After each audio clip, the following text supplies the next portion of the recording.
donc nous allons commencer. Bonjour à tous, je suis Jean-Christophe Conti, le CEO de View.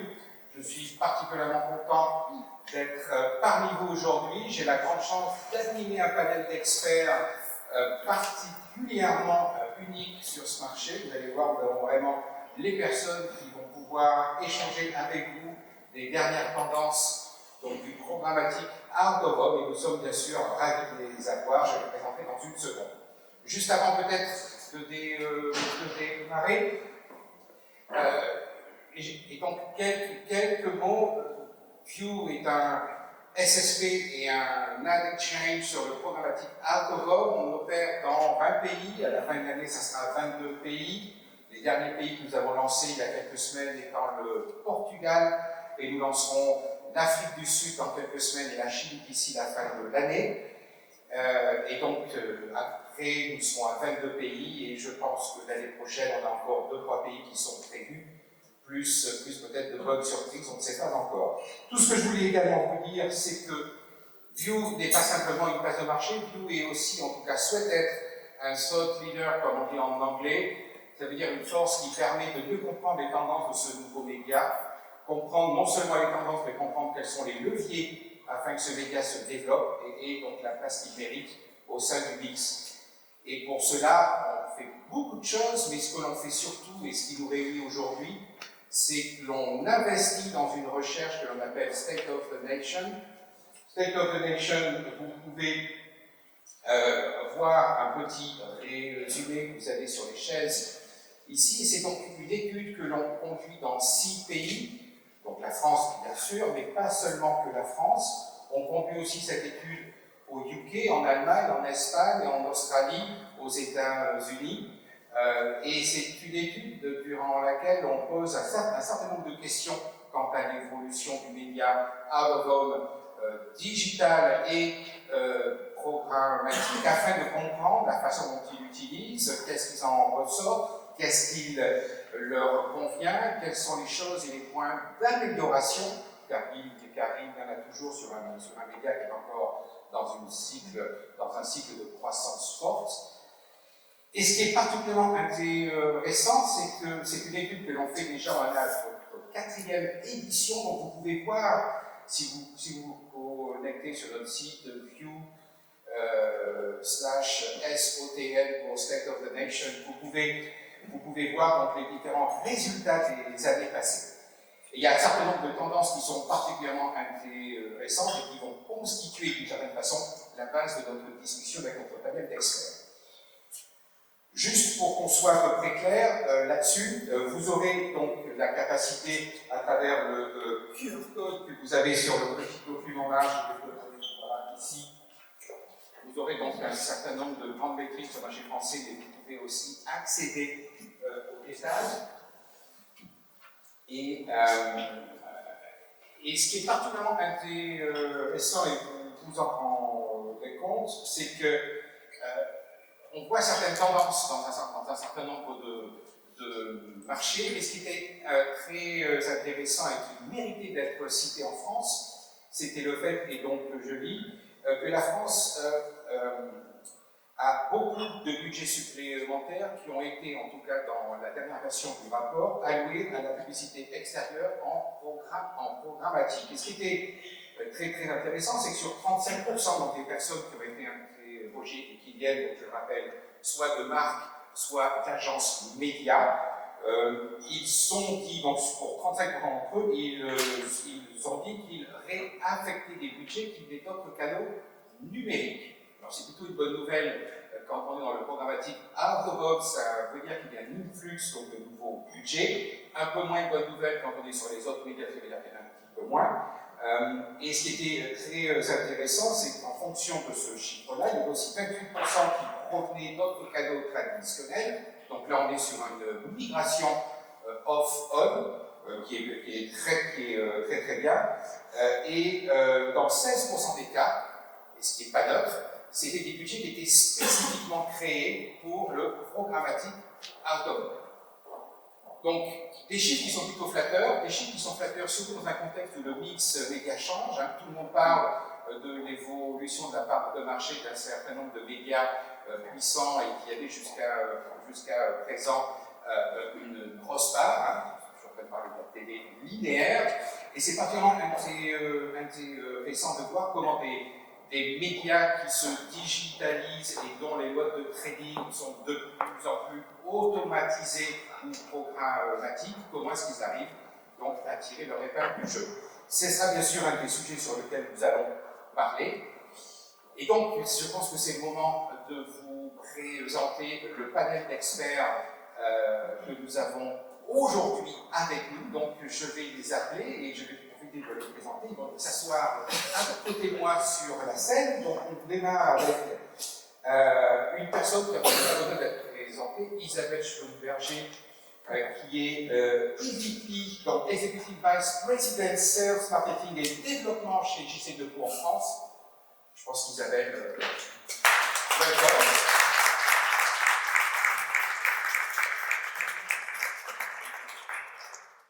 On se connaît un petit peu, mais si tu veux juste, voilà, peut-être que tu l'as vu, voilà. Ça marche. Si tu veux juste dire un petit mot sur, je pense que tout le monde connaît JC2Co, mais... Oui, alors JC2Co, société française, hein, familiale, qui est le leader mondial du secteur de la communication extérieure depuis maintenant 13 ans. Une société qui a l'innovation chevillée au corps depuis toujours. Je pense que son fondateur l'avait prouvé en inventant l'abribus et le business model qui allait avec. Et donc une entreprise qui depuis presque 25 ans, j'ai le souvenir moi avec émotion des premiers écrans plasma qu'on installait en aéroport en 99, donc c'est pas hier matin, et donc qui a voilà, décidé de vraiment investir dans toute la chaîne de tech qui allait autour de notre fameux DOOH, qui pèse aujourd'hui déjà, là on a publié le 3e trimestre, qui pèse 36% du chiffre d'affaires de l'entreprise au plan mondial, et c'était moins de 30% l'année dernière à la même date, donc c'est super. Voilà. Et j'ai aussi la responsabilité de la Belgique, du Luxembourg et d'Israël, et je parle de la Belgique parce que c'est un pays où le programmatique est plus en avance qu'en France, et donc ça me fait très plaisir. Voilà. Absolument. Merci beaucoup. Et donc, bien évidemment, je disais que nous avions donc un panel aujourd'hui qui sera particulièrement intéressant, puisque nous avons aussi la chance d'avoir Valérie Leclerc, qui est la CEO de Méga Transport.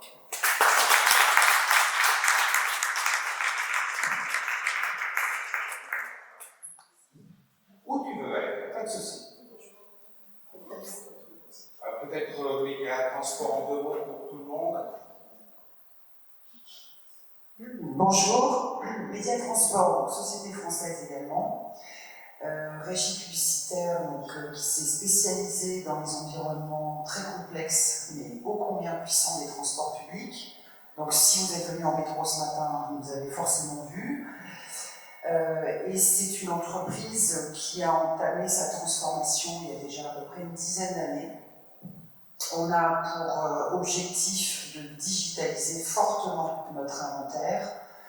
Dans les gares, qui est un de nos plus gros contrats d'ici à 2025, ce sera une présence 100% digitale avec plus de 3000 écrans. Et dans les différents métros, le métro parisien, mais à Marseille, à Lille également, une forte digitalisation aussi de nos inventaires. Donc autant dire que le programmatique pour nous est extrêmement stratégique, on y croit beaucoup, et je suis très contente d'être là ce matin. Nous sommes ravis que tu sois là avec nous. Merci Valérie. Et donc je vais continuer avec une personne que je connais depuis quelques temps maintenant, qui est un expert, et pas simplement sur le marché français, mais sur le marché espagnol également. Je parle donc de Rémi Boudard, le VP Global Sales chez Dispace.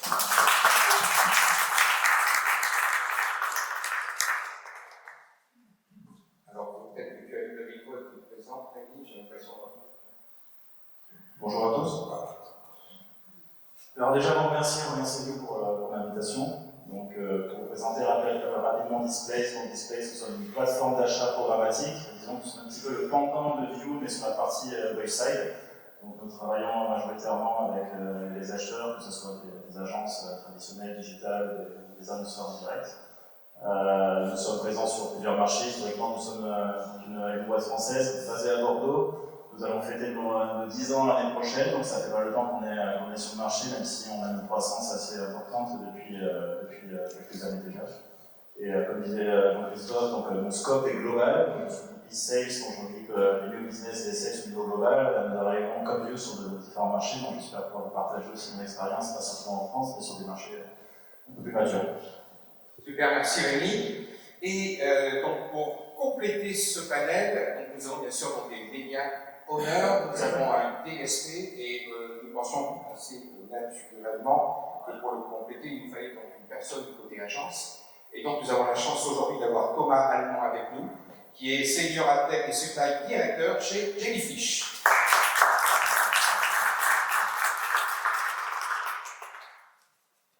Voilà, donc... Parfait, bonjour à tout le monde. Merci beaucoup pour l'invitation, je suis ravi d'être avec vous aujourd'hui.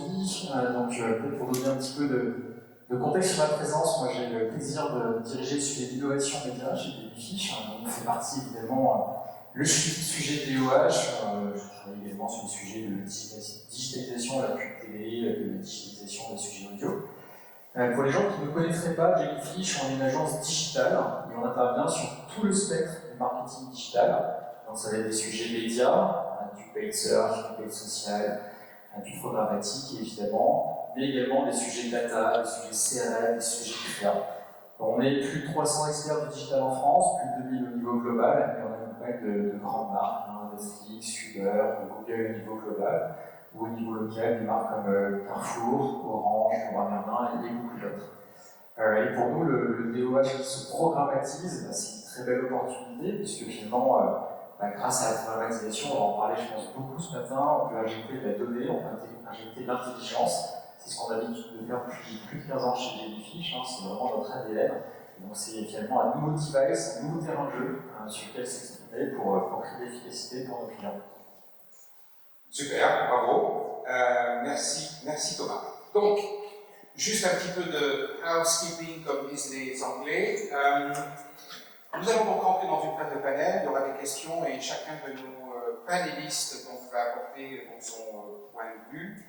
N'hésitez absolument pas à poser des questions à la fin donc, du panel, il y aura donc des personnes avec le micro pour vous aider là-dessus. Vous pouvez aussi, durant la session, en utilisant le QR code que vous avez ici à l'écran via l'app Slido, vous avez la capacité et la possibilité de poser des questions pour peut-être les plus timides d'entre vous durant donc, les échanges. Et ce que nous ferons donc, à la fin de la séance donc, de questions-réponses au niveau du panel, on vous offrira l'opportunité de poser des questions en live où on prendra les questions qui sont donc, sur l'app Slido. Voilà, je pense que j'ai à peu près tout dit. Je regarde rapidement Fouquet, oui c'est bon, c'est bon. Et donc nous allons démarrer. Alors, comme je le disais un petit peu en entrée, il y a un des chiffres tirés du dernier rapport de State of the Nation qui montrait que 16% des acteurs qui ont répondu en France allouaient de nouveaux budgets spécifiquement sur le programme Out of Home. C'est un des pourcentages les plus élevés, pour être honnête, sur tous les pays sur lesquels nous avons donc mené l'enquête, ce qui est plutôt donc une bonne nouvelle.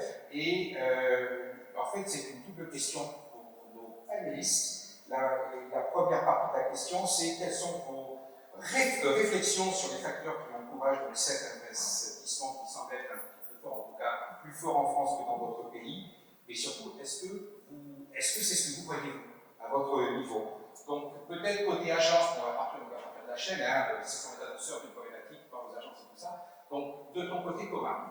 Alors, déjà, peut-être un premier point, c'est quand on parle de différences entre la France et d'autres pays, je pense qu'il y a des différences de maturité sur le DOH programmatique entre les différents pays. Finalement, c'est un sujet assez récent sur la France. J'ai l'impression qu'effectivement, sur la Belgique, par exemple, l'écosystème est encore plus structuré, peut-être plus mature et plus avancé.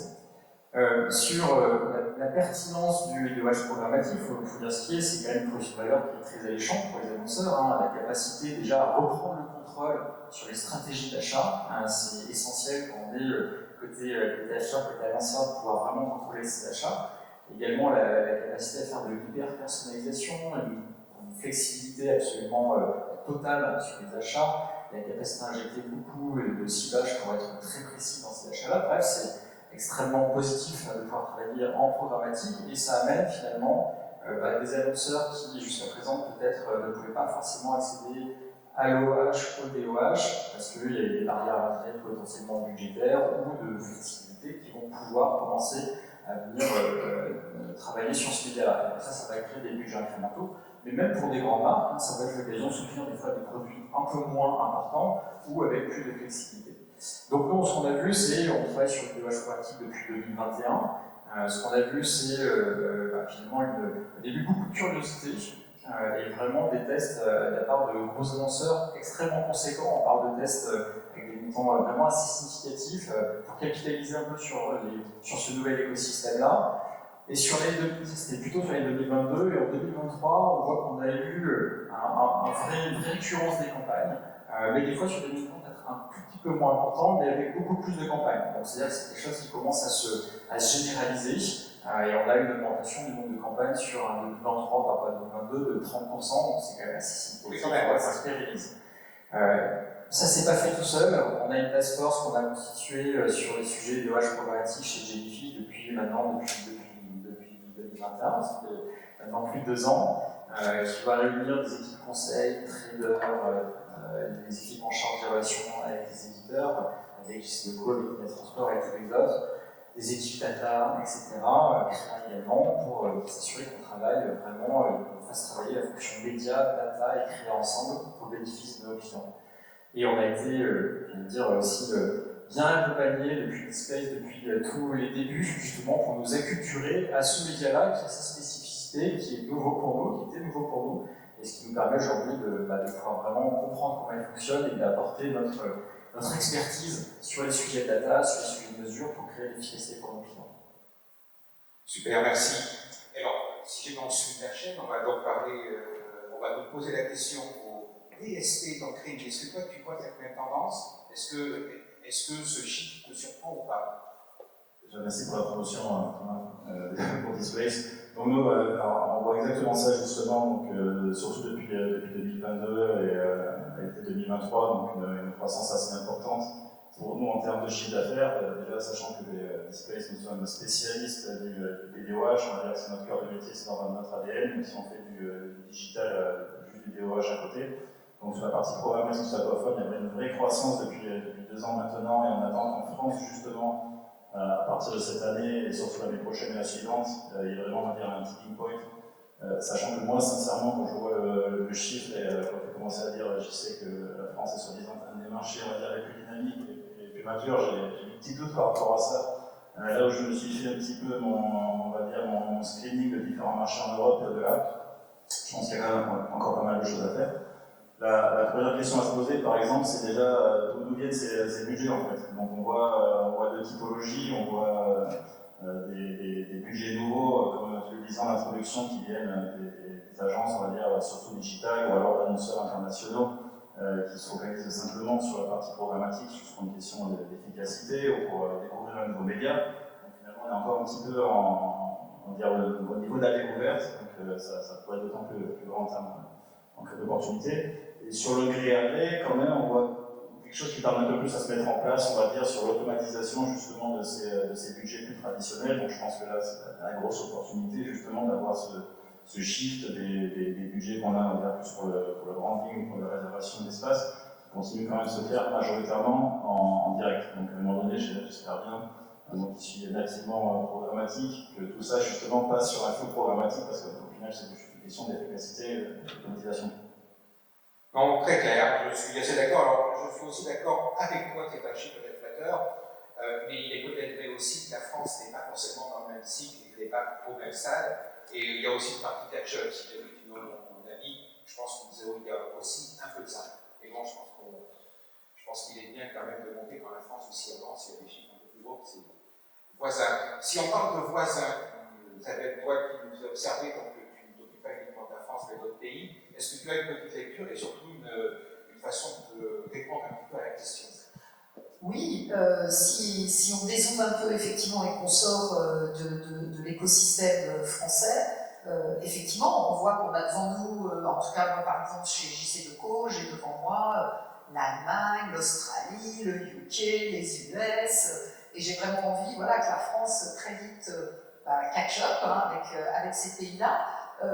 On a toujours tendance, un peu en France, tu le sais Jean-Christophe, puisque tu es français, à voir le verre plutôt à moitié vide qu'à moitié plein, et je pense que le chiffre que tu citais montre qu'il est à moitié plein, et qu'on est dans une très bonne dynamique. Elle a mis, personnellement, je trouve, un poil longtemps à... tu vois, je trouve que la capacité qu'a sans doute un peu le monde anglo-saxon à finalement s'affranchir un peu des traditions, tester, faire du test and learn, se dire tiens c'est nouveau, génial, qu'est-ce que c'est? Bon, on le sait, voilà, les pays latins de ce côté-là sont plus dans des traditions, mais qui, en revanche, je crois, quand elles tombent, eh bien, sont avec un fort engouement. Et c'est ce qu'on voit. On le voit avec le repeat business. Moi, je suis quand même dans des métiers de sales depuis maintenant très très longtemps. Il faut reconnaître que c'est juste dingue ce qui nous arrive. Si on prend un peu de recul, c'est se dire, j'ai encore du mal à me dire que 10 secondes avant le on-air, un annonceur peut dire oui ou non, via tous ses partenaires tech, oui ou non, je prends pas. Moi, sérieusement, enfin, je veux dire, je suis dans ce métier moi, depuis 30 ans, dans l'out of home, hein, donc dans ce métier que j'ai vraiment vu évoluer, et je trouve ça incroyable d'être arrivé là. C'est un média qui peut être considéré comme complexe, à l'achat, à la compréhension des territoires, aux connaissances géographiques qu'il faut éventuellement avoir, aux connaissances des POI, etc. Et d'un seul coup, grâce au programmatique, non seulement sur ton territoire, mais de façon mondiale, tu te connectes avec le monde entier. Je ne vous le cache pas, et j'ai pas honte de le dire, moi la première campagne qui déboule de Californie sur 8 pays en Europe, avec un annonceur que pendant les 20 dernières années, on a été voir religieusement tous les ans, qui nous avait jamais mis 1 euro en no wage, et qui déboule avec des budgets conséquents sur 8 pays d'un coup en programmatique, bah c'est génial, quoi. Moi j'ai 60% d'annonceurs nouveaux, très peu d'entre eux finalement qui font un peu, tu vois, le double, les doubles courants d'achat et méthodes d'achat, donc c'est que des bonnes nouvelles. Super. Alors, c'est vrai que tu as insisté sur la notion de flexibilité, la notion d'avoir des cycles plus courts pour que l'annonceur prenne le choix. C'est aussi un point que tu remontais, Thomas, en disant que la main en fait change de côté. Avec le programmatique, l'annonceur n'est pas seulement dans une logique où il s'est mis d'accord en amont et après il y a la campagne qui déroule, mais il a toujours une action, une capacité de pouvoir optimiser la campagne, ce qui est vrai pour toutes les campagnes programmatiques, mais ce qui est nouveau pour ce média, on va dire comme ça. Et il est vrai que moi-même j'avais été surpris, puisque comme vous vous souvenez, aux heures les plus noires du média publicité extérieure, je parle donc du Covid il y a quelques années, les gens me disaient JC, oui, peut-être pas forcément une super idée de venir bosser dans le out of home quand tout le monde est bloqué chez soi et donc personne n'est dans la rue, personne n'est dans le transport. Et en fait, c'est l'année où on a grandi de 500%. Parce que bien évidemment, ce qui était très très très important à l'époque pour les annonceurs, c'était de pouvoir choisir et de changer donc, de point de vue, est-ce qu'ils voulaient annoncer ou pas, pratiquement en temps réel. Et donc, c'est vrai que cette notion de flexibilité avait été très très forte. Mais ceci étant dit, avant que l'on change de question, Valérie, toi, alors, dans le transport, comment est-ce que tu vois ça? Est-ce que tu vois cette même tendance? Oui, définitivement. Moi, je trouve que c'est effectivement très dynamique, particulièrement depuis 2023, où on a une accélération quand même du business. Moi, après, on est toujours, oui, on est en retard par rapport à l'Angleterre, évidemment. Aux États-Unis, on n'en parle même pas. Nous, c'est les deux zones qu'on regarde le plus, parce qu'en termes de part de marché et du DOH et du programmatique, c'est vraiment nos objectifs, c'est ce qu'on souhaite atteindre. C'est peut-être trop ambitieux, mais bon, c'est toujours bien d'être trop ambitieux. Moi, je pense que le retard à l'allumage qu'on a eu, il est beaucoup dû à nous, en fait, afficheurs, parce que ça dépendait aussi de notre nos supports, de nos devices. Il fallait quand même avoir une taille suffisamment importante pour exister sur la partie DOH d'abord. Qu'en termes d'audience, il nous manque encore des choses, et c'est pour ça qu'on n'en est que là. Mais il y a quand même beaucoup de choses, beaucoup d'efforts qui ont été portés par l'ensemble des opérateurs, surtout JCDecaux et nous. Et c'est pas fini, puisqu'on s'oriente quand même vers une audience unique, certifiée, transparente, pour ne pas commettre les mêmes erreurs du digital. Tout à fait. Donc moi, je trouve qu'en fait, le retard à l'allumage qu'on a eu, il s'explique, en grande partie chez nous. Maintenant, les efforts sont faits, les investissements qui sont très lourds sont lancés. Moi, je crois véritablement que l'année prochaine, en ce qui nous concerne, si on parle que du partenariat qu'on a avec View, on va doubler, voire tripler nos chiffres, ça me paraît assez évident. Parce que le programmatique appliqué au DOH apporte ce qui nous a toujours manqué. C'est effectivement cette hyper agilité, hyper souplesse en termes d'utilisation, et surtout, on travaille avec des agences que j'appelle des agences nouvelle génération, qui ne font plus, il n'y a plus de silo entre les différents médias. Et ça, c'est hyper important parce que moi, j'ai la conviction, même si on peut toujours rêver, on peut toujours se dire demain, on aura la part de marché de la télévision qui est en plein déclin, comme tu le rappelais, je le dis un peu plus nettement, mais bon, on dit à peu près la même chose. Je ne sais pas si un jour on aura une part de marché aussi colossale, ce qui est sûr, c'est qu'on va continuer fortement notre progression, mais en complémentarité avec d'autres médias, avec notamment le web mobile, et puis peut-être d'autres supports. Et donc c'est extrêmement important que les agences soient capables de nous acheter en même temps, dans une logique de reach, qu'aujourd'hui malheureusement, les grandes agences, c'est un peu compliqué parce qu'on a encore des experts de la télé, des experts de l'affichage, on a besoin d'experts, indéniablement. Et c'est vrai qu'en termes de mode d'achat, le programmatique apporte ça aussi. C'est qu'il casse tous les silos. Et ça, c'est ce qui nous manquait. Super. On est d'accord, je pense que c'est très très important et je te remercie de le mettre en avant, parce que ça fait une très belle intro pour la deuxième question d'ailleurs, qui est la question donc sur les acheteurs qui utilisent pour une même campagne le média traditionnel donc sur des écrans, donc qui est capable d'acheter de manière gré à gré sur des écrans, mais aussi une partie du budget sur ces mêmes campagnes est allouée sur du programmatique. Donc on est sur une espèce d'hybridation. Et donc en France, 37% des acheteurs publicitaires français utilisent cette combinaison. Donc c'est plutôt très intéressant. Combinaison, voilà. I've got the English word that was coming back so quickly. Et donc, est-ce que, j'ai un peu la question pour un petit peu tout le monde, mais Valérie, tu mettez un peu le sujet donc sur le débat. Est-ce que, selon toi, c'est une tendance qui pourrait faire pencher donc, cela vers plutôt que de l'hybride ou pas de l'hybride? Et est-ce que tu remarques ça plutôt sur les nouveaux clients ou les clients existants? Est-ce que ce sont ceux qui sont déjà venus en direct, qui disent avec tout compte fait, je vais mettre un peu de budget sur du programmatique pour voir, parce que ça répond aussi à une autre logique, ça permet peut-être d'avoir une campagne plus sur de la perf éventuellement. Donc, est-ce que tu vois ça, toi, la façon dont tu le remarques? Alors aujourd'hui, effectivement, le mix qui crée l'automatisation, il est fait essentiellement par des annonceurs fidèles, enfin qu'on avait déjà en portefeuille. Donc ils achètent en direct d'une certaine façon pour sécuriser en fait le plan. Voilà. Et puis après, ils vont pouvoir de façon hyper tactique aménager. Avec les triggers, avec exactement. Les nouveaux annonceurs, qui sont plus d'un tiers, à peu près 37% de mémoire, alors c'est essentiellement des annonceurs que nous n'avions pas qui font du digital, pour eux, ils achètent pas en live.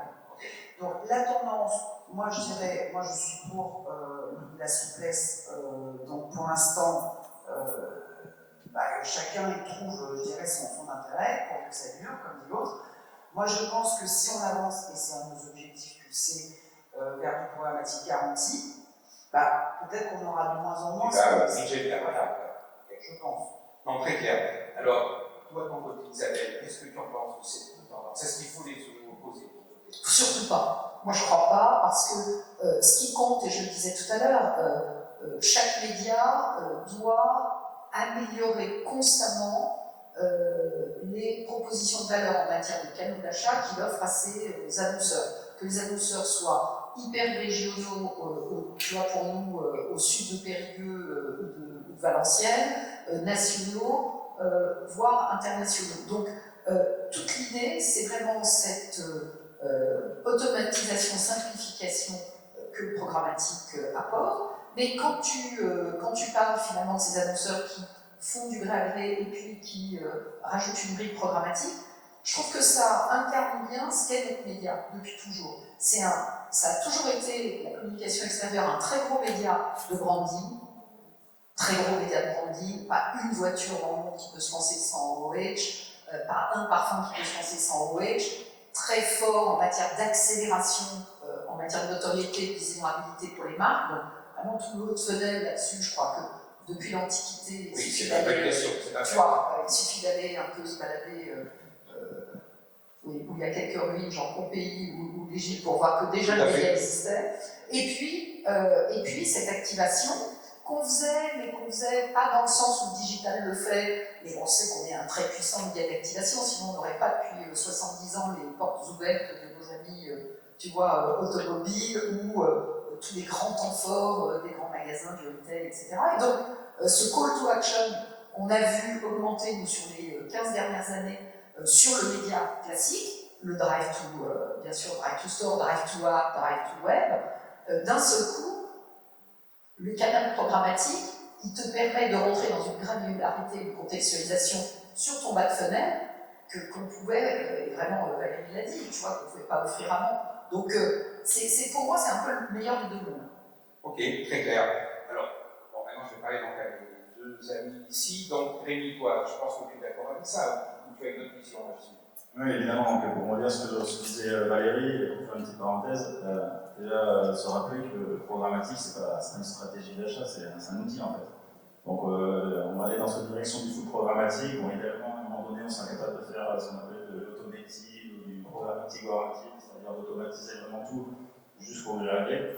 Nous, ce qu'on voit chez Displace, avant tout, c'est vrai que c'est que la plupart des budgets qui arrivent, si on parle purement ce qu'on appelle de la performance, c'est évidemment c'est comment profiter de la programmatique justement pour avoir cette granularité que commentait justement Isabelle sur la partie par exemple du temps réel, de la hyper-personnalisation, si on met ça en parallèle avec notre buzzword du moment marketing, donc toutes ces capacités de personnalisation en temps réel grâce à de la data de engineering ou de la data first party qu'on peut avoir côté média ou côté annonceur. Donc là, on offre surtout des nouvelles capacités aux annonceurs sur un média qui, pour revenir encore une fois sur ce que disait avant Isabelle, qui était un petit peu entre guillemets avant cloisonné et finalement qui se démocratise petit à petit, donc qui permet aussi à des nouveaux annonceurs, à des nouveaux budgets d'arriver. Voilà, je ne pose pas du tout pour le côté branding et performance, c'est juste des techniques d'achat qui sont capables de s'opérer grâce au programme. Très clair. Et toi, de ton côté, Thomas, est-ce que tu as quelque chose à rajouter là-dessus? Effectivement, il ne faut pas opposer les deux, évidemment, c'est une logique de complémentarité. Nous, on a la chance d'accompagner vraiment de grandes marques qui font déjà beaucoup de OH, des OH, des Carrefour, Orange, Auchan, etc. Donc, quand on leur propose de travailler en programmatique, c'est pour aller traiter des problématiques qu'ils n'adressent pas déjà en OH ou en DOH, sinon ça a un peu moins d'intérêt. C'est vraiment cette logique de complémentarité-là. Et effectivement, on l'a dit, c'est par l'utilisation intelligente de triggers, par exemple, qu'on va pouvoir aller chercher la création de valeur dans ces marques-là. Si je donne un exemple, pour être un peu plus concret, parce qu'on parle beaucoup d'automatisation, de triggers, choses comme ça, pour essayer d'illustrer un petit peu le propos. On diffuse actuellement une campagne pour Yves Rocher, une campagne de Noël donc assez conséquente, sur laquelle finalement on a des layers de triggers, d'ailleurs développés par Displace il y a quelques jours, quelques semaines, pour être prêt pour cette campagne-là, et on va diffuser déjà uniquement sur des radius très à proximité des boutiques qui Rocher, hein, sur les panneaux qui sont vraiment à proximité. Il y a plus de 650 boutiques, donc il y a tout ce chain-picking finalement des panneaux qui est réalisé. Et après, on va diffuser uniquement aux horaires d'ouverture des boutiques. Le but, c'est de faire du trafic en magasin. Bon, ben, si la boutique est fermée, je vais générer moins de trafic.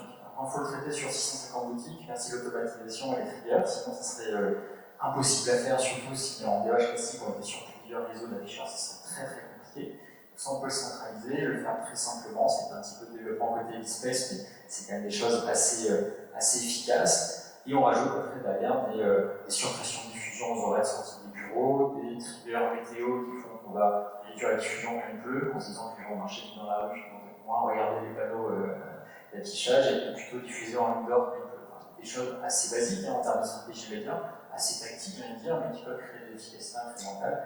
Et c'est ce genre d'approche qu'on essaie de proposer à nos clients.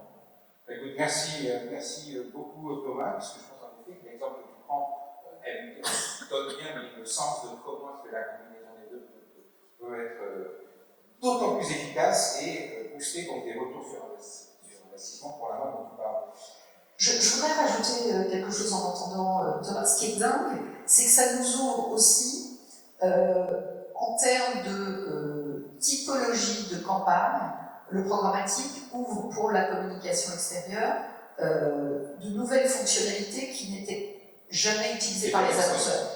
Typiquement, on n'était pas considéré comme un média de recrutement. Tu vois, le digital, bien évidemment, a fait florès, mais tu vois, sur la banque assurance, par exemple, ou sur des sociétés, donc banque assurance en termes de recrutement, mais aussi, par exemple, en termes de, alors là, recrutement de staff, d'un seul coup, on est devenu un média, à cause du programmatique, génial, j'ai besoin de 600 commerciaux en Île-de-France, quand j'en ai 599, j'arrête, tu vois, enfin, et ça, avec la finesse, par exemple, géographique, il me faut tant de gus dans telle région, tant de gus dans telle région, bah, tu peux le faire d'une façon incroyablement automatisée, souple, et donc ça a donné, tu vois, d'autres fonctionnalités aux médias auxquelles les annonceurs ne pensaient pas forcément. Et bien, c'est encore une fois à croire que ça a été préparé, encore une fois un excellent segue pour la prochaine question, qui était en fait de dire que, vous l'avez dit, ce média est particulièrement connu pour donc, son impact sur le haut du funnel, donc sur la croissance de la notoriété de marque, mais à travers le programmatique, et ça c'est pour 89% donc, des personnes qui ont répondu à la research, c'est aussi, et ça permet aussi de répondre aux campagnes qui sont axées sur la paix. Donc c'est exactement le point que tu vois en avant, et ça c'est nouveau en fait. C'est vrai que c'est nouveau, et là, vous pouvez voir donc, les chiffres. En fait, il ne faut pas se leurrer jusqu'au programmatique ou la façon d'acheter en programmatique, eh bien, c'est un média qui était avant tout perçu pour la partie droite donc, du slide. Donc, nos amis sont sur le panel, c'est des campagnes axées sur la marque, très efficaces. Mais grâce au programmatique, et je dirais même de manière extrêmement intéressante et donc complémentaire, on en vient aussi à avoir des campagnes qui sont axées sur la perf. Alors, tout ça, bien sûr, ça implique qu'il y a une prise de conscience donc, des métriques et des métriques que l'on peut suivre pour traquer cette perte et pour la mesurer. Vous en pensez quoi? Est-ce que c'est une surprise? Est-ce que c'est une bonne surprise? Comment est-ce que vous traquez? Est-ce qu'on vous pose la question? Alors, peut-être Isabelle va revenir là-dessus. C'est pas vraiment une surprise parce qu'on connaissait déjà l'efficacité du média. C'était une attente clairement des annonceurs et des agences, qui était d'ailleurs un de nos retards très significatifs par rapport au digital. Je parle pour les transports, on n'était pas forcément en capacité de démontrer le ROI des campagnes, alors que sur le digital depuis longtemps, je ne sais pas si c'est bien, c'est pas bien, mais depuis l'émergence des plateformes, tout ça, on l'a quasiment en instantané. Donc maintenant, on a développé beaucoup de post-tests. Le gros sujet qu'on va avoir aussi en commun, avec aussi bien Alliance Digitale que l'UPE, l'Union de la publicité extérieure, c'est justement d'avancer sur sur tout ce qui va être indice d'efficacité. À partir de là, eh ben, forcément, on va pouvoir progresser en termes de perception sur l'objectif d'utiliser le DOH, la publicité externe dans son ensemble, pas seulement pour la notoriété, pas seulement pour l'image, mais aussi pour son efficacité et pour son effet sur les volumes de vente ou de trafic qu'elle peut générer. Oui, alors ce qui est absolument génial, c'est quand tu peux avoir effectivement ce canal programmatique et des datas de rêve. Et j'ai encore beaucoup de rêves devant moi parce que, bon, mais tu vois, ce qu'on peut faire avec Carrefour Monoprix, te dire que tu peux faire, parce qu'on a les datas de caisse tous les jours, quand même, de 650 points de vente qui sont les 650 plus gros points de vente de ces deux enseignes en matière de proxy, Carrefour Monoprix, tu te dis, c'est quand même dingue. Je peux, tu vois, être dans cette granularité et donc cette recherche d'efficacité. Mais tu vois, il y a une efficacité sur laquelle je veux bien revenir, qui est pas celle du bas de fenêtre, mais qui est sur cette, je dirais, efficacité globale de la communication des marques, qui est que quand, et la dernière étude Kantar Media le dit bien, quand une campagne est bien contextualisée, arrive au bon moment, et ce moment marketing dont parlait Rémi, tu es 7 fois plus efficace. 7 fois. 7 fois. Je peux te dire que c'est pas neutre, tu vois. Donc, les démonstrations d'intérêt vont être 7 fois plus grandes. Donc, tu te dis tout ce qui va pouvoir contribuer à être la campagne Aven, je ne déclenche de la crème solaire Aven que si, bien évidemment, je suis à côté des POI pharmacie parapharmacie, mais surtout si il y a un indice supérieur à 3. Donc je ne viens pas parler de crème solaire si tombe des draches ce jour-là, ou si très franchement c'est ensoleillé, mais bon, pas plus que ça. En revanche, si l'indice sur 5 il est à 3, là ça vaut le coup de dire aux gens, vous devez protéger votre peau. Très clair, limpide. Rémi, Thomas, qu'est-ce que vous en pensez? Alors, moi qui viens, on va dire, purement du digital et même des multimédias, d'autres canaux, c'est quelque chose qu'on voit naturellement, et évidemment, sur d'autres médias, c'est la nécessité de mesurer le ROI, ou même on parle de return ad spend, par défaut. Je veux dire, et comme maintenant l'extérieur est mis dans des campagnes qui peuvent être omnichannel ou multi-channel, donc nécessairement, par défaut, j'imagine, Thomas, vous lui demandez de mesurer la efficiency, la rentabilité de l'argent qui est dépensé sur ces médias. Donc c'est quelque chose qu'on voit. Nous, chez Displace, comment ça se modélise, par exemple, c'est évidemment la demande de mesures, parce qu'il reste quand même un challenge au jour d'aujourd'hui. Je ne vais pas vous mentir, il y a du travail à faire côté médias, côté plateformes, même côté industrie, je pense, au niveau des standards. On est encore un peu loin de tout ça. Mais du moins, il y a déjà des choses qui peuvent se faire. Donc, par exemple, on a énormément de demandes de mesures type branding study. C'est assez hallucinant d'ailleurs l'intérêt qu'on a par rapport à ça. Je trouve que c'est encore dans le process, comme disait Thomas, de test and learn, où ces nouveaux annonceurs justement testent les médias, ils veulent quand même avoir des retours, on va dire, en termes d'audience, par rapport à la perception, on va dire, entre guillemets, de ce nouveau média. On peut faire aussi des choses par rapport à la mobilité, comme c'est du mobile retargeting ou du direct to store, donc coupler ça avec d'autres médias mobiles pour démontrer justement cette efficiency. Donc oui, évidemment, c'est quelque chose sur lequel on va être de plus en plus challengé.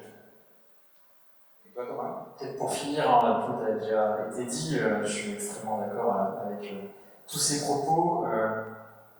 Peut-être qu'il y a eu aussi entre 2022, on a les premières armes sur le programmatique qui étaient nées, où le branding se portait quand même bien. Il y a aussi un contexte business, 2023, qui est assez compliqué. Le climat business est quand même morose. Et on sait que chez les annonceurs, chaque euro investi compte. Et on demande, alors en digital, la mesure de la performance des ventes incrémentales, c'est quelque chose de commoditisé depuis bien longtemps. On sait mesurer le retour sur investissement et on pourra dire telle activation en paid social a ramené tant, telle activation en paid search, etc. Vraiment en termes de vente incrémentale. On sait que comme ça s'est commoditisé, on a envie de le déporter sur des DOH programmatiques à un moment où on sait qu'en plus, une fois de plus, pour les annonceurs, chaque euro investi compte. Bien sûr, on sait qu'une marque qui n'est pas nourrie créera moins de business, donc il y a aussi des enjeux branding qui sont très forts, mais ces enjeux de mesure de la performance sont prépondérants. Après, avec quelle méthode est-ce qu'on mesure la performance? Ça, je pense qu'on pourra en parler. Alors, on est déjà dans le retour sur l'investissement comme étant un petit peu la métrique phare, en fait, qui est un petit peu l'alpha et le méga, la façon dont on peut juger ce niveau méga. Petite question, ton côté. Je voudrais t'interrompre 2 secondes, Jessie, parce que je trouve que, bien évidemment, et on disait depuis tout à l'heure avec Valérie, c'est un média, la communication extérieure, qui a toujours très bien su travailler finalement le haut, mais aussi le bas de fenêtre. Il y a quelque chose qui pour nous était extrêmement important quand on a développé le digital, donc le DOOH, c'était de pouvoir le faire tout en gardant absolument crystal clear tout ce qui faisait la force de ce média. C'est-à-dire, par exemple, en matière de brand safety, de pouvoir dire à nos annonceurs, vous allez pouvoir communiquer sur des canaux digitaux chez nous, vous allez pouvoir communiquer avec des canaux d'achat programmatiques, et je vais continuer à vous offrir les plus bons emplacements, puisque ce sont ceux, bien évidemment, qu'on a d'abord digitalisés, donc les meilleures audiences. Et c'est aussi une grande safety que vous avez connue dans nos univers et dans notre industrie, et ça, on continue à vous la garantir. Et donc, si tu veux, moi je crois qu'on en parle depuis tout à l'heure, on est content de rejoindre, je dirais, la grande famille du digital, web, et de pouvoir aller taper dans des budgets qui sont des budgets web. J'ai quand même une cliente qui ne voulait jamais faire de OOH, avec JC Deco, et qui maintenant est une cliente programmatique. Et en fait, pour elle, elle n'achète pas de l'OOH, elle achète du digital. Moi, du moment qu'elle est contente et qu'elle a des retours en recrutement de clients qui lui vont bien, c'est tout bon. Mais tu vois, on a essayé de faire des choses très visibles, on n'a jamais dit 2 pixels ou 1 pixel une seconde. Enfin, tu vois, ce média, il a voulu aller avec toute sa force, toute sa transparence, en offrant ces nouveaux canaux. Et je trouve que c'est important de le dire parce que c'est pas forcément facile à faire.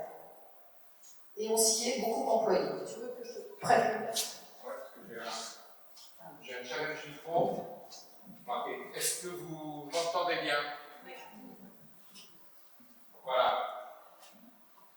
Pas très grave, chef, on va se débrouiller sans. Non, mais c'est pas très grave. On va se débrouiller sans. Donc merci Zélène. Et en fait, on se rend compte que, donc vous l'avez dit, il y a quand même une prise de conscience, il y a un contexte qui force un petit peu à mon retour sur investissement. Donc tout ça, ça joue. Mais il n'y a pas que ça. J'ai bien compris aussi on était donc dans une démarche où il y avait de plus en plus d'attentes par rapport aux médias, avec des logiques de test, avec des logiques de mesure. Il faut quand même maintenant que les budgets suivent un petit peu quand même, parce qu'on va faire, à un moment donné, c'est un peu la question. Money counts. Non mais alors là tu mets le doigt sur le sujet pour moi du marché français. Un peu petit bras pour l'instant. Voilà, je le dis comme ça, c'est-à-dire que... Le doigt, le bras, je vois l'image. Ouais, non mais tu vois, un peu petit bras parce que on est un média, jamais quelqu'un pourra faire une campagne pertinente pour 400 € en communication extérieure.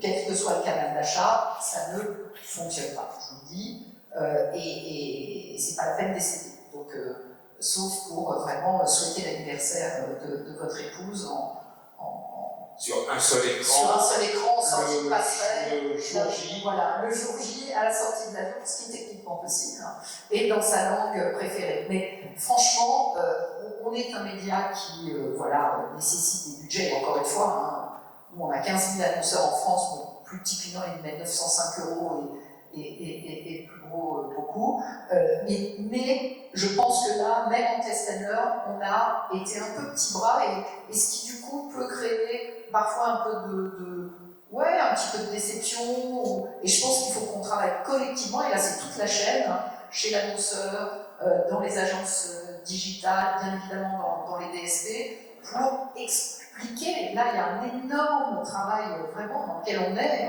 tous collectivement. Je sais que Valérie il passe aussi beaucoup de temps.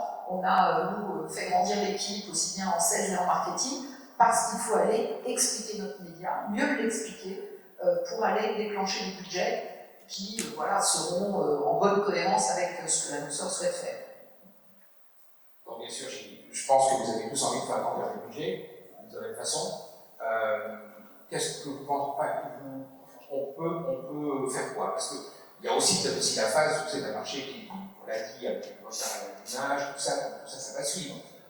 C'est vrai que nous, on a une vision un peu transversale sur plusieurs pays, et il est vrai que des pays qui sont un peu en avance, il n'y a pas de budget qui ne sont pas des sommes à 5 chiffres, on va dire. Le premier n'est pas 1 ou 2, on va être très clair. Il y a de l'éducation à faire, on est d'accord, mais je n'arrive pas à mettre de côté l'idée que, d'une certaine façon, on a des nouveaux annonceurs, vous l'avez dit, ils viennent du digital. Il est vrai que dans le digital, avec 7 000, 8 000 euros, vous avez une campagne qui est super ciblée qui peut donner du sens. Et là, votre point, ben oui, mais dans le programmatique, mais out of home, vous êtes un peu short. Comment on peut faire bouger les lignes? C'est l'éducation, ce que tu viens de dire, mais est-ce que vous avez d'autres vues là-dessus? Je pense que ça démarre par la considération de la part des annonceurs et des agences médias du média en lui-même, publicité extérieure. Aujourd'hui, en France, Isabelle, on a 10-11% de part de marché sur les médias. Bon. Ouais. On vaut beaucoup. Ce qui est plus que sur certains pays. Hein. Oui. Oui, mais nous, l'objectif, c'est 20. Non. Mais non, mais on vaut beaucoup plus. Donc, ça commence par là. C'est-à-dire qu'il faut quand même que les annonceurs et les agences prennent vraiment conscience de la véritable valeur de ce média. Encore une fois, je crois qu'on est dans un momentum qui va nous être extrêmement favorable. On en a parlé, la télé linéaire qui est en baisse sur des cibles jeunes, actives, urbaines, ça tombe bien, c'est les nôtres. Et le digital qui commence à saturer aussi. Donc on est dans ce moment-là, je pense que c'est d'abord là qu'il faut rappeler toutes les forces et la puissance de ce média. Donc ça, ce qui nécessite évidemment un travail de la part de nos commerciaux sur le terrain pour aller prêcher la bonne parole. 2, aller parler aux agences digitales qui connaissent par cœur le digital, qui ne connaissent pas forcément la façon, le bon média planning en DOH, c'est quoi? Bon, donc ça c'est nous, ça va nous faire le boulot de leur expliquer voilà comment il faut bien utiliser le point. Nous on voit quand même qu'il y a des augmentations de budget, notamment au mois d'octobre. Alors, on a vu des premières belles campagnes à plusieurs centaines de milliers d'euros. Ouais, jamais vu. Mais, alors moi, pour le coup, je n'exclus pas, enfin, moi, je reste très intéressée au tout petit budget, parce que je me rappelle quand même que le succès Google, il a commencé là, sur les tout petits. Bah ouais, Il y a la tech qui est hyper importante. évidemment. Ah, mais vraiment. À nous d'avoir des campagnes qui soient aussi faibles. Moi, je me souviens quand j'avais commencé dans l'affichage, j'étais allé voir toutes les startups pour leur dire les cocos, si vous voulez émerger du online, il faut communiquer chez nous. Oui, ok, mais en général, on est 5 000, 10 000 max chez Google par mois. Il faut qu'on soit capable aussi d'avoir ce même genre d'offres et qu'on ait, Isabelle le disait aussi, elle a une première campagne aussi d'ailleurs, à 900 euros, 1000 euros. Donc on est capable aujourd'hui d'adresser des campagnes tout petit budget qui puissent correspondre exactement à un objectif à un moment donné. Moi, c'est comme ça que je le vois, petit, moyen, gros, dès l'instant où on arrive à proposer le bon plan média. ESC Grenoble ou HEC, quand ils communiquent, tu vois, à Saint-Pancras à Londres pour du recrutement, pour de l'awareness vis-à-vis des parents des Cherbourguins, bah, tu vois, je te promets que c'est pas à 6 chiffres, ça ne sera jamais. C'est à peine à 2 chiffres, mais on est très content parce que ça vient répondre à une problématique extrêmement précise de cet annonceur. En fait, c'est possible de communiquer chez moi à moindre coût, mais pas n'importe comment. C'est important. Parce que, comme Isabelle dit, nous, des fois, on va arriver des campagnes nous, on a mis tout ça à fleur moins de 2 000 euros pour pas de campagne sur programmatique, parce que il manque justement cette connaissance de la bonne utilisation. Une fois qu'on aura fait le boulot d'expliquer ce qu'est le média, comment l'utiliser, ben là, on pourra... Tu pourras ouvrir. Exactement. Ok, très clair. Peut-être de manière rapide, messieurs, je voudrais garder du temps pour les questions. Il y a plein de choses super importantes.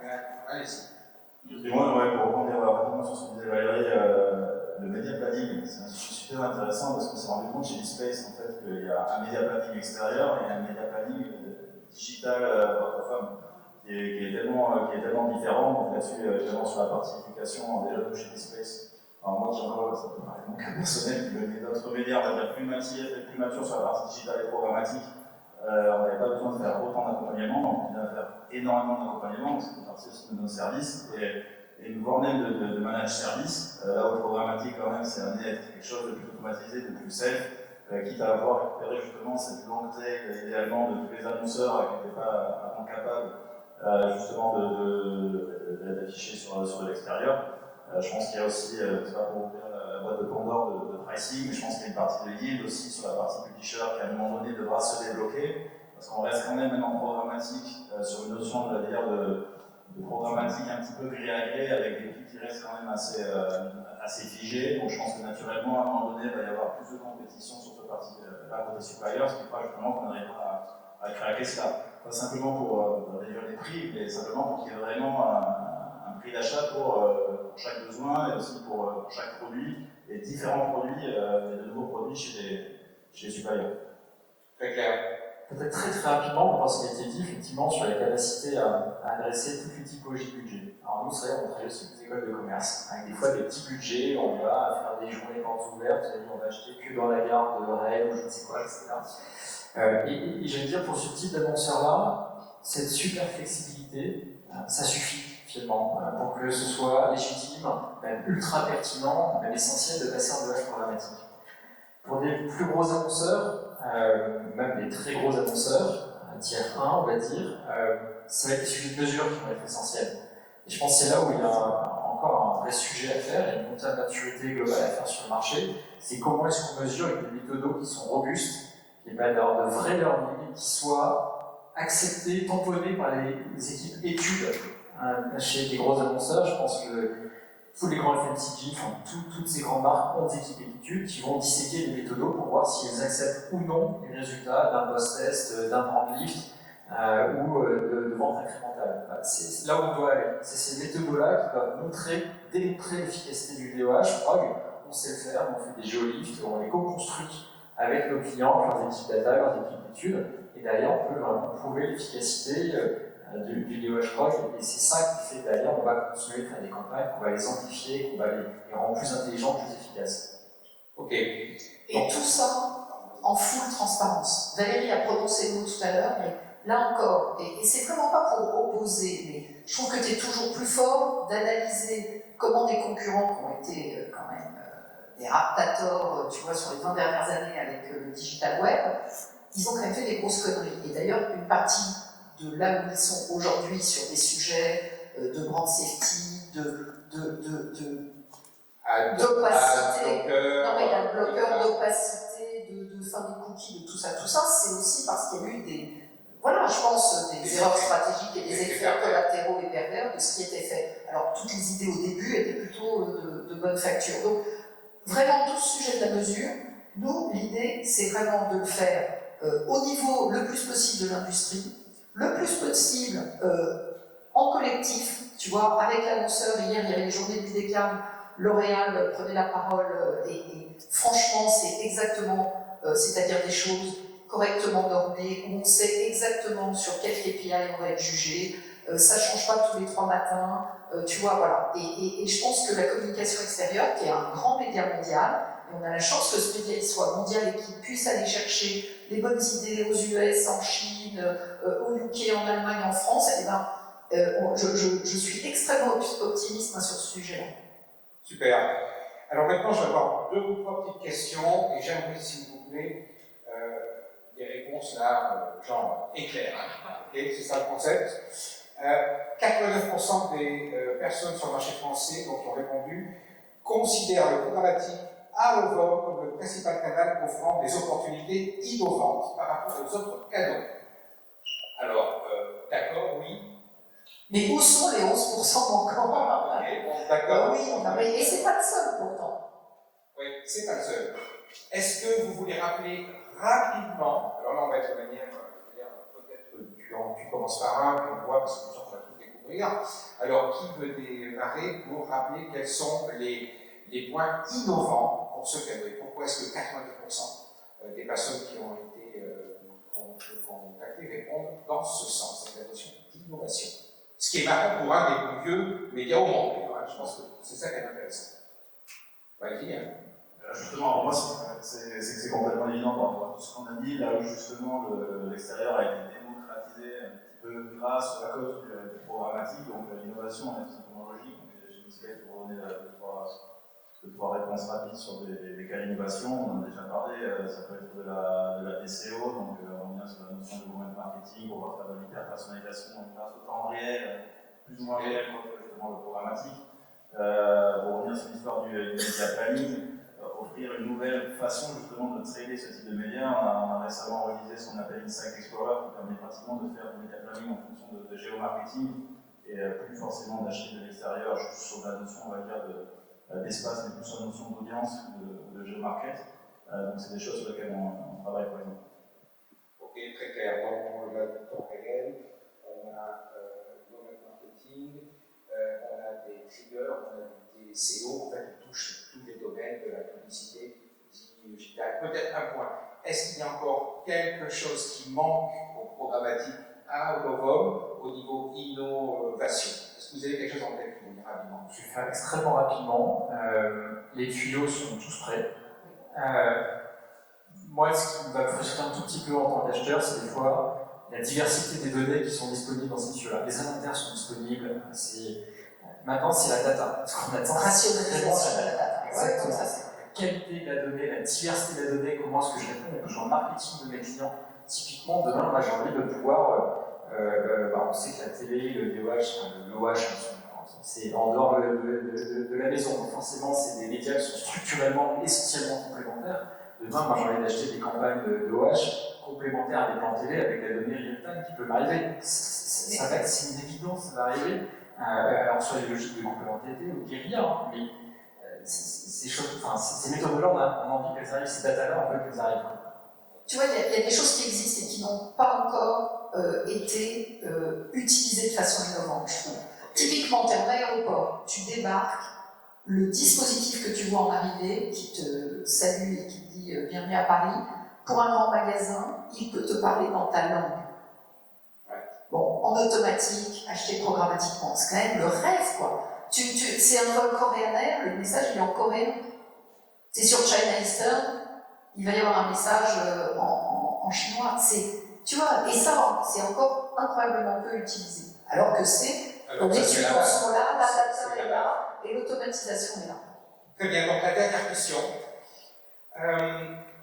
Donc, on a parlé du développement du programmatique à Novum. Pour chacun d'entre vous, quelles sont vos priorités globales pour l'année à venir? Alors, on va faire rapide, hein, une priorité chacun, s'il vous plaît. La plus importante, de votre côté.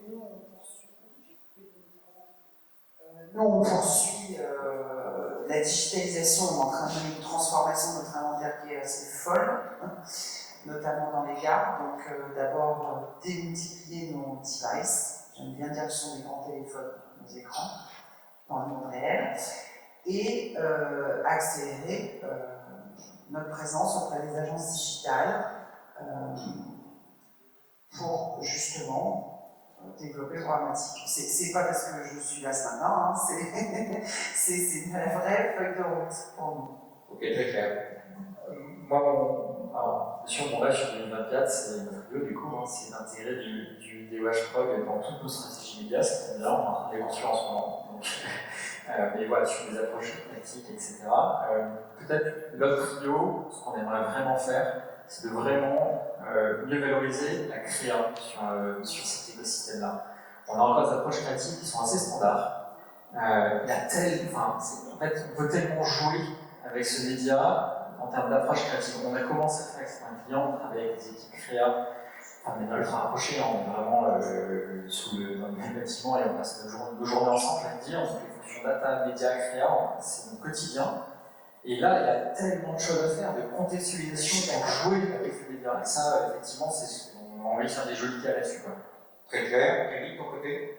Nous, donc, pour essayer de répondre à cette problématique, cette nécessité data, donc c'est continuer à intégrer justement des data partners et offrir des solutions presque exclusives, que ce soit pour du retail média, du travel retail, comme on parlait Isabelle, donc c'est pouvoir offrir cette capacité via un outil de média planning fort et des apports de données tiers, qui peuvent être la donnée de retailer, qui peuvent être la donnée de first party, de médias directement comme les transports ou JC Deco, donc pouvoir aussi démocratiser cette donnée pour l'europhone, on commence à faire de notre plateforme.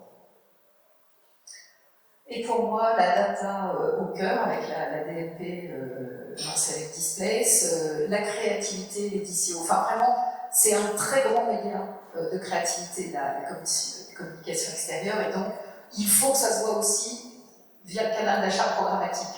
Et vraiment, je l'appelle de mes voeux, et on travaille beaucoup avec les agences créatives, tu vois, sur ces sujets-là. Et puis, je salue, parce qu'elles sont dans la salle, qu'on vient de monter une équipe airport programmatique. Donc, tu vois, pour donner aux agences, aux annonceurs la capacité de venir se plugger avec des solutions dans nos aéroports dans le monde entier qui sont, qui deviennent fluides, simples et attractives. Super.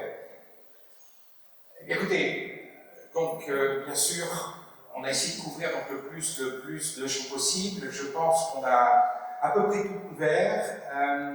J'aimerais savoir s'il y a des questions dans la salle. Ne soyez pas timide, personne ne mord. Pas de questions? Vous n'avez pas dire qu'on a tout. Ah, des questions.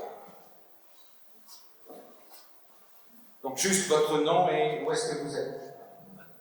Moi, je suis Ashwag, je suis Head of Partnership chez Freeman. On est une jeune startup dans la programmatique qui se lançons sur le marché français de façon plus concrète. Ma question, c'était justement que je sais qu'il y a eu dernièrement une décalme où ça a été évoqué, mais vous l'avez également évoqué tous, c'était l'uniformisation justement de toutes ces datas à offrir, parce que c'est vrai que c'est quelque chose qui est juste aujourd'hui nécessaire. Par exemple, on peut changer du coup avec aussi les annonceurs qu'avec l'agence. Je pense que c'est peut-être ce qui pêche un petit peu justement dans l'intégration dans le plan média en fait de ce type de campagne. Donc, là aujourd'hui on a quand même deux régies différentes. Comment est-ce que vous voyez justement le travail collectif qu'on pourrait être amené à faire ensemble, parce que finalement c'est que dans le bon sens, de nous permettre à tous de pouvoir faire en sorte que la programmatique soit de plus en plus près une part de plus en plus importante en fait, dans le plan média. Je crois qu'on l'a un peu dit, disons que ce que vous considérez comme ce qui pêche, nous c'est plutôt 10 qui nous manque. Donc c'est ce qu'on a dit tout à l'heure, c'est-à-dire qu'au travers de l'agence digitale ou du PE, l'idée effectivement c'est d'avancer vers des métriques qui soient les mêmes, certifiées, et garantir la transparence. C'est ça qui nous manque. C'est ça qui nous manque. Et l'autre partie ensuite, on en a parlé aussi, c'est la partie performance et revenus. Donc on a un énorme boulot 2023, c'est une année assez charnière pour nous là-dessus, parce qu'on va avancer de façon très considérable. En clair, nous, ce qu'on vise depuis longtemps, c'est d'avoir exactement les mêmes indicateurs de performance que ceux qui sont proposés aujourd'hui par Digital, avec la transparence en plus.